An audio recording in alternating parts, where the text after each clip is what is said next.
welcome back to the news at 10. And now to our big story. Several buildings used by kidnappers to hide their victims in Anambra State are being pulled down by the state government.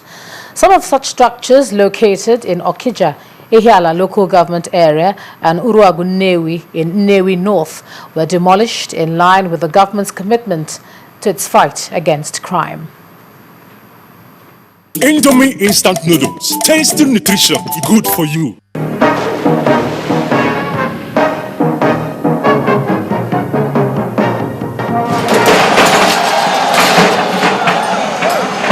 Demolition of kidnappers' dens and traceable property began with the previous administration of Peter Obi, with the backing of the law passed by the House of Assembly.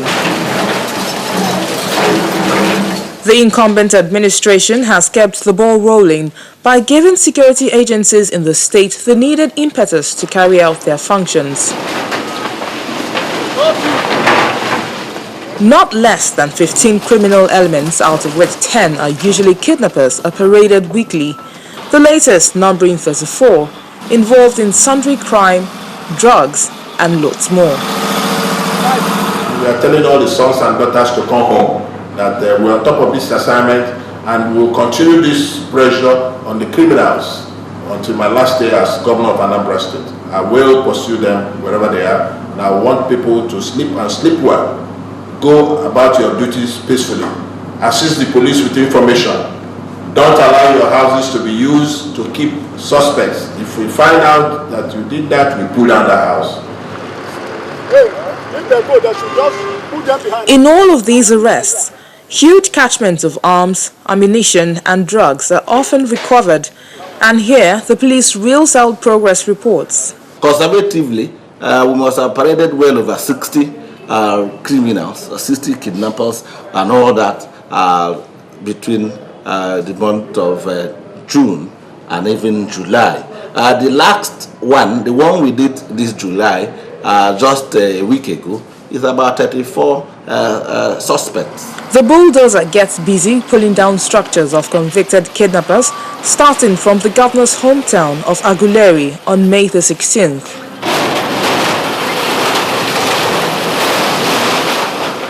Next was Ezinifite and Asia on May the 22nd, where 2 buildings went down. While on the heels of that was the bulldozer's trip to Ogidi and Ojoto on 17th June. The latest of the war against kidnapping in the state took place on July the 15th, supervised by the Commissioner of Police. This is the building of the property of one Jude Okeke. The story of this Jude Okeke is one of the first kidnappers in Igbo land. This house, this place had given them over 200 million. It's a terrible experience. A victim of kidnap narrates his experience. I stayed 4 days with them and I paid them ransom. I paid them 3.3 million. And I don't have that kind of money. They just ruin me. They just ruin me. I don't have that kind of money just because I'm building a little house. They just ruin me. Some indigents have continued to react to the onslaught of these kidnappers in the state. Well, you know, coming to this Nigeria, this our Nigeria, Anambra State, they love money so much. So that's why all those things are happening there. That greediness makes some people go to kidnapping. Because if you hustle by yourself, you get what you want in life. On whether these buildings should be confiscated rather than destroyed, Governor Obiano reacts. We're going to continue demolishing those structures anywhere we see them, so that people will learn. As this administration continues in this fight against criminal tendencies in the state, it behoves the rest of the citizens to keep volunteering helpful information to security agents.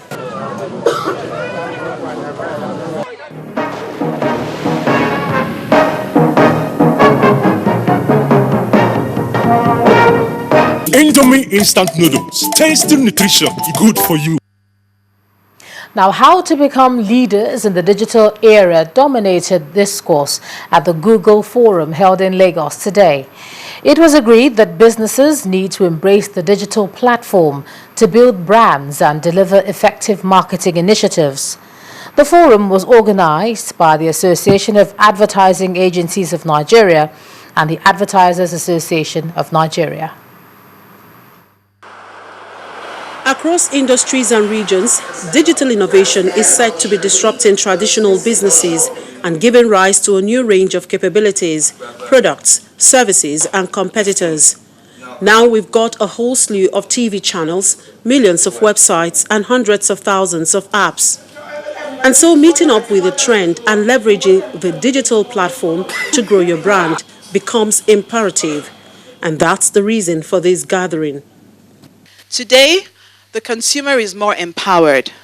They want to be involved in your decision-making process. They want to have a say. They want to be able to give you feedback. And there are many benefits to you being able to receive that feedback and respond. And so it's really a lot more dialogue-based. And digital really makes all that possible. And to build a digital business, continuous innovation is said to be paramount.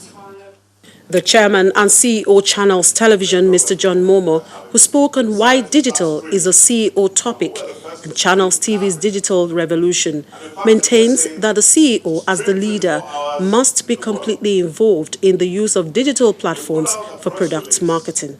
If you really want to be digital, you've got to lead. Make sure that you take the lead, you're at the forefront, and you give your CDO, your Chief Technical Officer, or your functional team all that is required to make sure that you are fully digital. The forum also provided an opportunity for participants to discuss the readiness of Nigeria for the digital revolution. I think we're all learning, okay?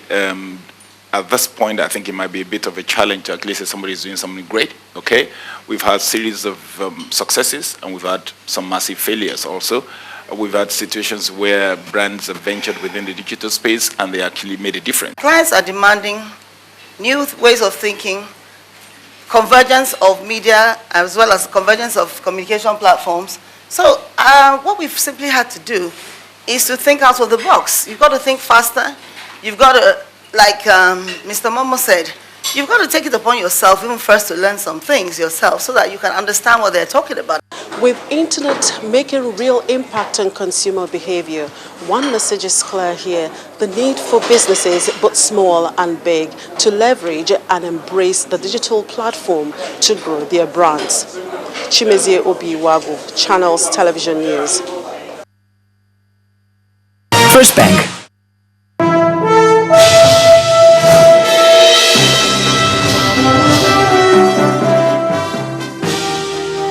Welcome now to Business News. I'm Loretta Chiogo.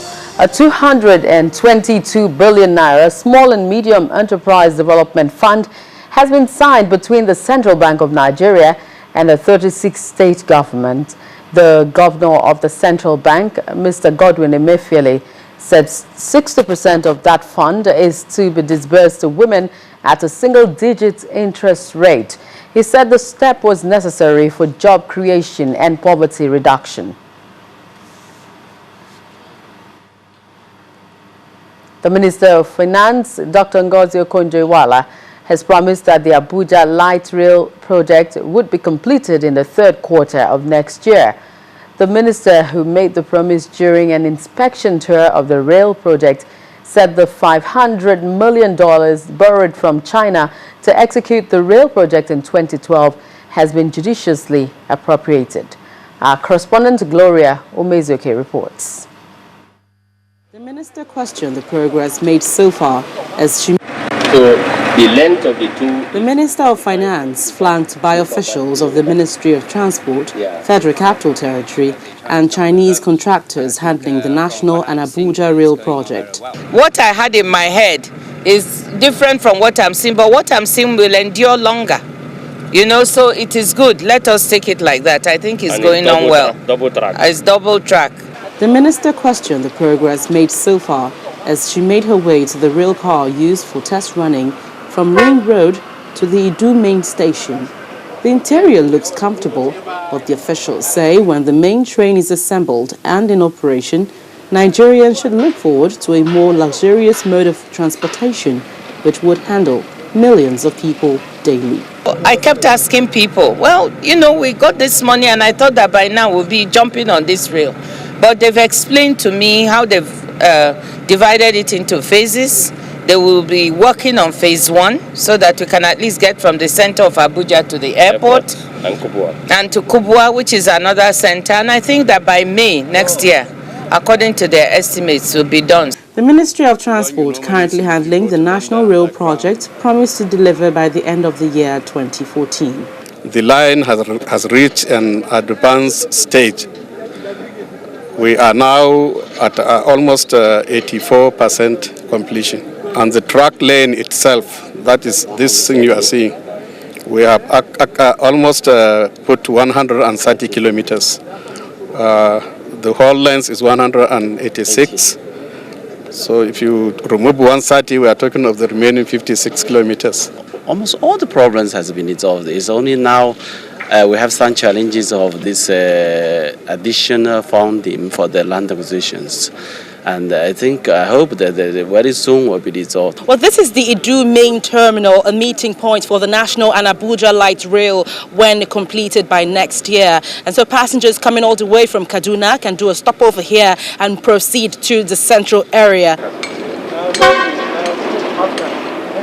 From now on, if all goes according to plan, Nigerians would only be hoping that the federal government can surmount all challenges and get the rail system working finally by 2015.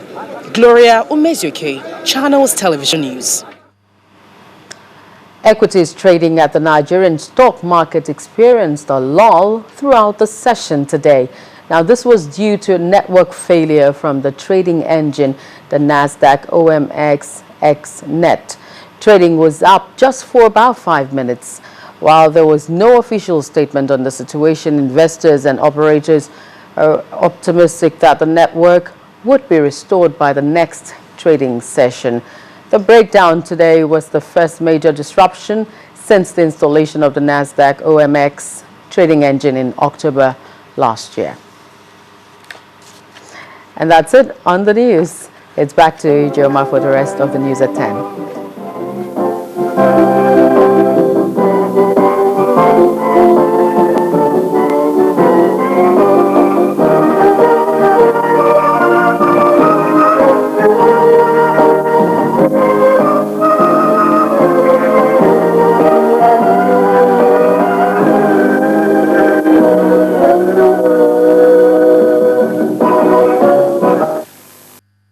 First Bank. Still ahead on the news at 10, Nigeria Football Federation Executive Committee impeaches its president Aminu Megari. That's on sports news. You join us again.